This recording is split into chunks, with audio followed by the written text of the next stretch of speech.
I just got this appraised, and it appraised for $1,050,000. And that means that I basically have increased my net worth $500,000. The reason I got it appraised is because I am going to pull some money out of this and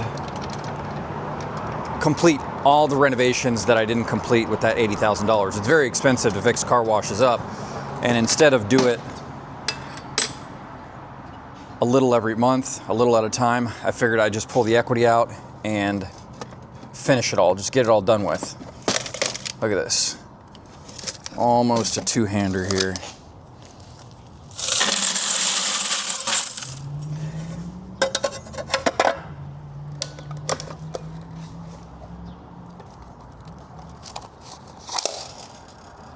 But there are things I can still do to this car wash to increase the revenue, like adding air dryers in the bays,